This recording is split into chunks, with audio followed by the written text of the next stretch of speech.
What's up, y'all? This your girl, Lovely, with Indigo Vision, live and in the building. We got a special guest on here tonight, Keyon, the Comic Haynes. Woo woo. What's good, What it do? man? What's going on? I'm chilling like a villain. Baby Daddy of the Year just got my award last night. Think I'm pretty good. The baby daddy of the year. 2 years in a row. Okay. uh, So how long you been nominated? You talking about 2 years or how long did you run? I've been running since I had the child, and I've been paying my child support. That's what makes you eligible for Baby Daddy of the Year. You know what I'm saying? Okay, okay. That's right. Yeah. So that all Had to right, sit up for this. right. So we gonna open up. Why don't you give us a little small introduction about yourself? You know what I'm saying? Where you from? How long? You know what I mean? Where you came from? Give your Um, my reason. name is my name is Keon. I'm a male exotic father. I was born in Oklahoma. I'm a stand-up comic and also I'm a licensed barber on the side. I've been doing comedy now for about 11 years. As you see, I have a wall of fame of all the shows I did with Tony Roberts. You see the G Thing. If you look in the corner right there, that's Michael Blackston. You need to Uh, get close up to them. You just yeah, he's my little wall of fame. When I get depressed, I just turn around. that's what's up. Yeah.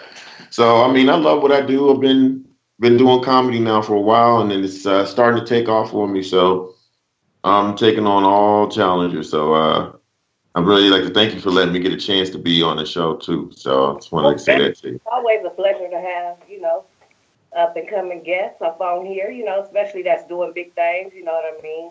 Especially Trying, being a brother and all. You right? You know. know, that, it's we all got to stick together. Black people sticking together since Black Panther didn't came out. So we don't know how long this is gonna last. And Wakanda, woo woo. There's some people that actually think Wakanda's a real place. So we ain't I gonna go there. know. I believe mine, but you know what I'm saying. But that's about it. I ain't gonna be, you know. Yeah, if you go to Wakanda, you ain't gonna come back. I'm telling you Right. now, because there's panthers and jungle rats and all kind of stuff. Yeah, so Not the jungle rat. yeah, jungle rats. It's almost up there with the hood rat, but Mm. stronger. You're a No. jungle rat. You don't have no remorse. You're savage when you're a jungle rat. Okay. I know you moved to California about one time, and how was that experience? How was living in California? It was like it was like going to the Twilight Zone. It was so many different things I had to experience. Never have I like homeless people here versus homeless people in LA. When they beg, they give you a full show. You know what I'm saying? Like I got this guy who came and said, "Yeah, I'm not just a regular bum. I'm gonna earn my money, so I'm thinking he's gonna wash my window." He went into a full Michael Jackson routine with the span and yelled "ho" and all that stuff. And the sad part was he was musty as hell. So Right. yeah, so I mean, LA is a place where dreams do come true, but it's a lot of work that you gotta put in, and so that's what I did. That's how I ended up with all these shows. This show, I think, right here, you can see that show right there was in LA, and I was with B Flat and a couple of other people, and LA was crazy. I got to party with celebrities. Only can in LA can you be broke as hell and kick it with rich folks. So that's what I was Right. doing. So I loved LA. It was a great experience.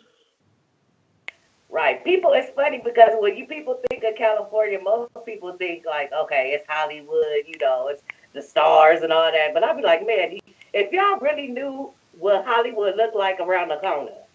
Right. Hollywood, like all the hot stuff you see on television is about 3 blocks long. The rest of it's all hood. So Right. yeah, you get off set and walk 3 blocks and get robbed. So it's real out there. I'm serious. It's real out there in Cali. It's real, real. So what It's made you real, real. Let me tell you this. I'm from the hood, straight from the hood. And when I was out there, I was like a white person. We got to get out of here. I don't like this. What is this? Where are we? What'd you say? We out of here. That's what it was like. That's how you got to be really real out there. So, yeah. Yeah. That's Taught me a lot. So, yeah. What were you saying? I'm sorry. Oh, no, you good. Hey, it's all good. I was just saying, what made you move from California? I was on a business deal and it went wrong. And I was in Texas and I ended up staying because I was here before I actually moved to Cali. I just got a wild hair up my butt and just decided to move to Cali because it was like one of my bucket list things to do. So I was like, I'm just going to go to Cali and I'm going to get out of here and go. And yeah, I didn't have a game plan or nothing. I got off the plane and had nowhere to go. I was like, I didn't think this through all the way. I don't think I thought this through. Yeah, it was immediate, wide open and eye-opening experience. So, and when I left, I was doing a business deal. That's how I started my own company, IInDentertainment. And somebody wanted me to go on tour. And that's how I started. They wanted me to do my own tour. So that's how I ended up doing that show right there and a lot of these shows because I was financed by NBA basketball player. And that's how I got started. And here I am now. So. Right. So let us know the company. Give us a little scoop. Oh, IInDentertainment, LLC. That's based out of here in Texas.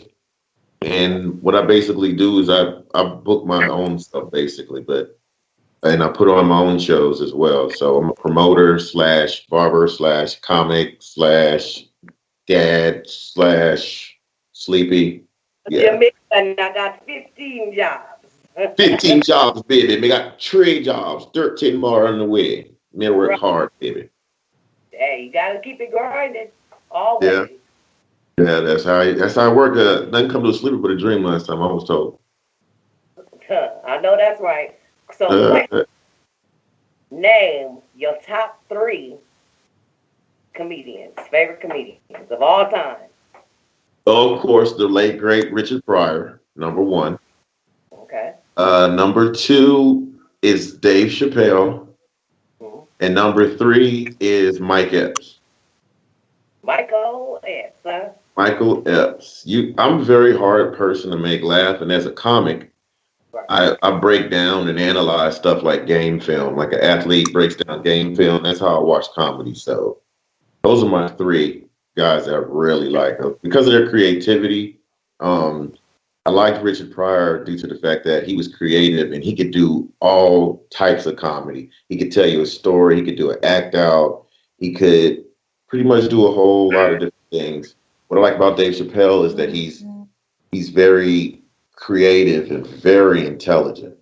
Yeah, he is. Very intelligent. So I like that about him, and he's out of the box. Mike Epps is just hilarious. The faces he makes, the things he does. He's just like, he's like your favorite cousin that comes to visit.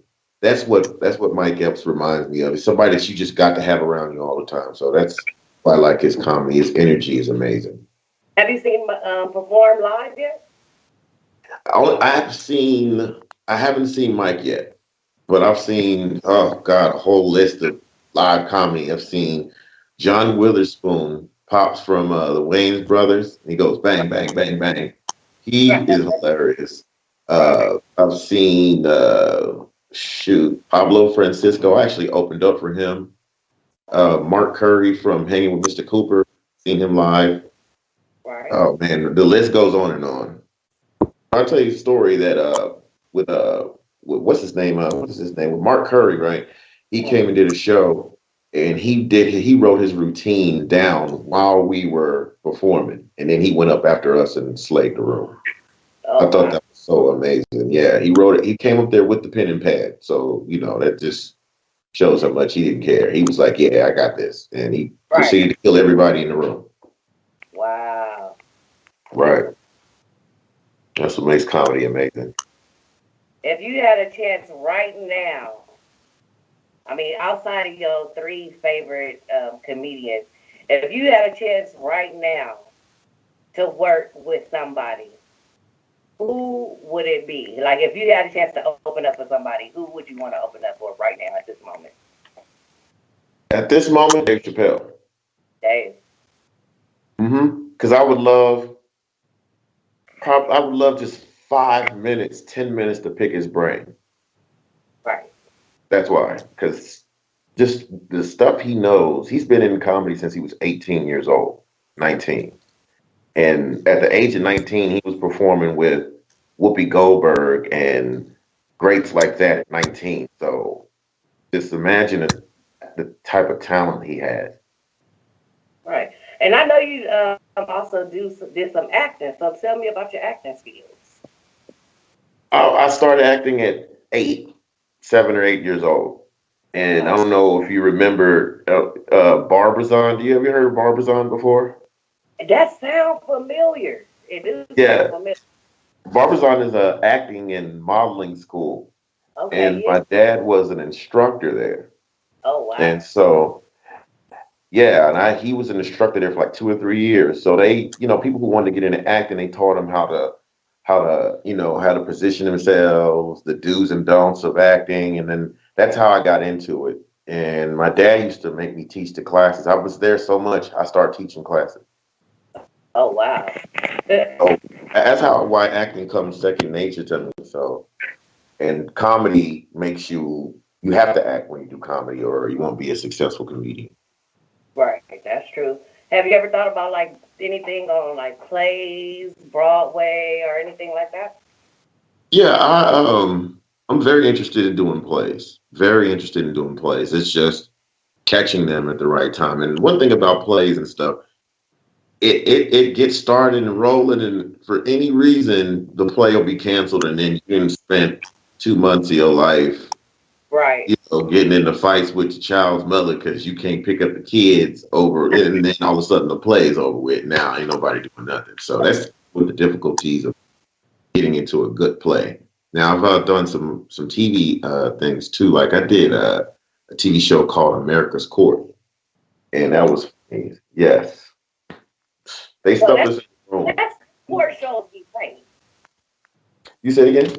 I said, so some of them court shows be fake. They be actors, huh? Yes, they reenact real cases. That's what they do. They don't do nothing special the stuff you think, because I've sat and watched these court shows and seen friends I went to college with, and I'm like, his name ain't Robert. That's Will. What is he doing on TV? So, and when I did it, my name was, they gave me some old wild name. A name that don't even fit well with black people. It was like Ezekiel or something. And I was so mad. Like, do I look like an Ezekiel? Come on now. Like, name how many black people name like that. Right. I'm telling you. They didn't want to. Stories I can tell you. Huh? That's what that was. Oh, yeah. Gosh, don't get me started. That was a crazy day. Yes, it was a crazy day. They put me in a room with 2 strangers and gave me 2.5 hours to memorize the script. Oh, wow. And then they didn't like the outfit I came in, so they came in with some stuff like they bought from Walmart and threw it on me. And they didn't even fit me. I'm 6'4", and they put on something for somebody 5'11". So I had to roll the sleeves up. I look like a dope fiend on that show. I'm serious. I looked terrible. I was disappointed. I was mad. Yeah. So, yeah. And I got phone calls, right, from relatives all over the United States. I saw you on TV, but your name wasn't Ezekiel. It was something else. But I know my cousin when I see him on TV. He was calling my mama, cussing her out, and all kinds of stuff. My mama called me mad, but another person called my damn phone talking about they saw you on TV. Right. I thought that was so amazing. So, yeah. That was hilarious. So, as a comedian, what has been your craziest experience? With stand up or just period? Broke up a little bit. Yeah, with stand up. Oh gosh, so many stories. Okay. Nobody knows this. This is one story. I was asked to do a host, right? I was asked to host a show in Virginia, and I knew something wasn't right because they were like, "Yeah, we're gonna have you host the show, and you want anything to drink?" And I knew something was wrong because they kept trying to get me to get drunk. So they said, "Yeah, okay, we got everybody in that room over there, and I want you to go in there. It's the dudes areas over there." So, oh, dudes area, cool. We gonna drink, okay? We can kick back, wait for the show. And I get in the room, and it's a whole bunch of male exotic dancers everywhere.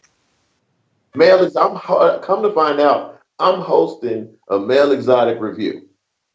Oh wow. So yeah, so of course I got drunk, and the dude says, yeah, so go out there and introduce the uh the stripper." So I go out there and I'm like, I'm hosting, I'm Keyon your host, and all the girls are like, "Woo, take it off!"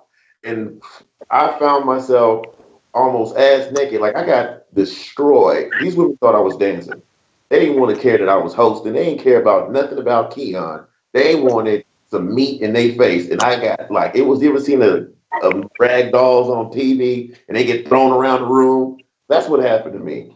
And Wow. yeah, after that, at the end of the night, I felt cheap and used like a piece of meat. You know dollars?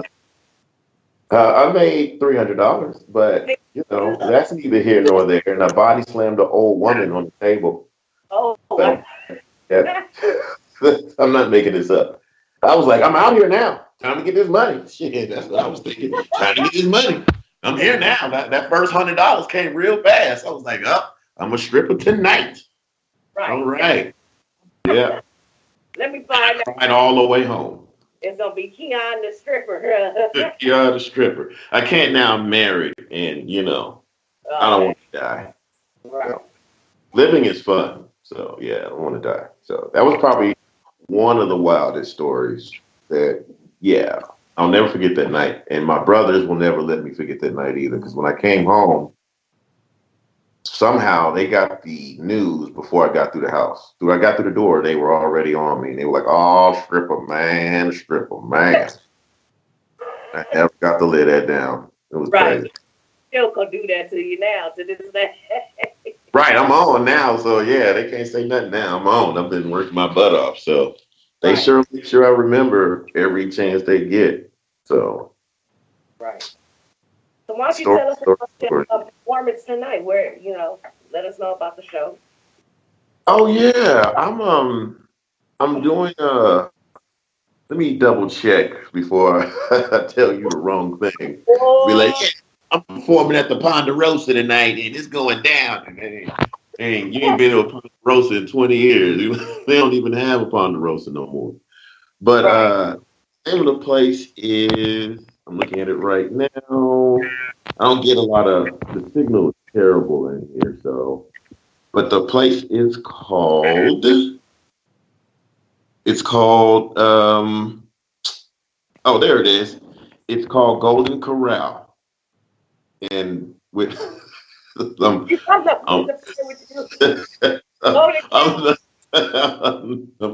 playing. It's not the Golden Corral. I was just being so facetious right now. Huh? I was trying to waste a little time while I found it. I don't, let me tell you something. I'll be honest with you. I perform so much.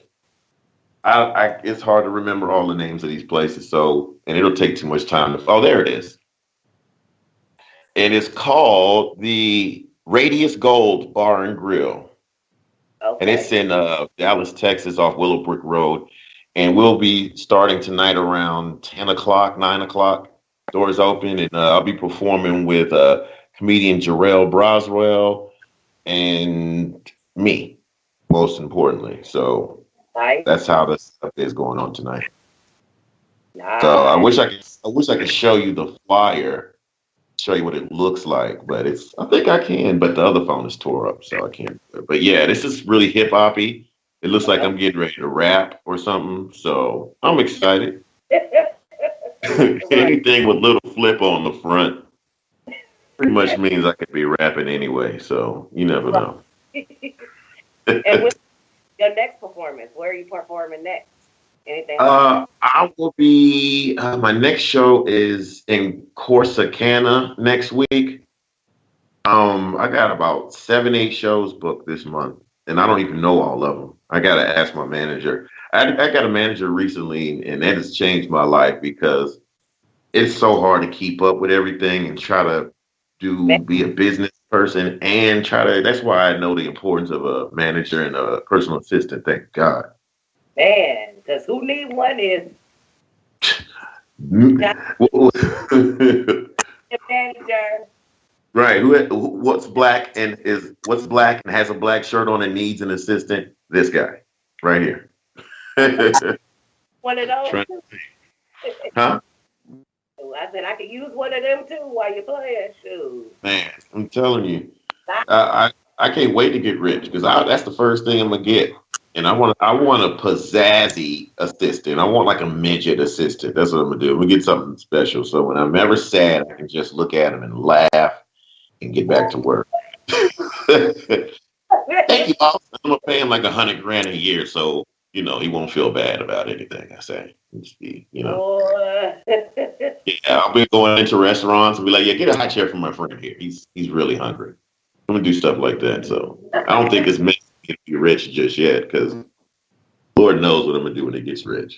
So right, that part. I already know black people. So where do you want to be in the next 3 years? Because most people ask 5 years. That's too damn long nowadays. I say 3 years. Where do you see 5 years? Yeah, Pete. The times are changing. So 5 years. I'm happy to get one. I just start looking forward to just weather. I'll be looking forward to winter or summer now. I don't even let the year go by. I sure hope I see another winter. That's how I say it now. Oh, I sure hope I see another Christmas. But go ahead. That is very true. Right. So give us all your links. Where can we find you if we want to find you on social media? Oh yeah, you can check me out at Keyon the Comic at on Instagram at Keyon the Comic, Keyon__the_comic, and also Keyon the Barber. You can find me on Twitter, Keyon the Comic, and you can find me on Facebook, Keyon Haynes.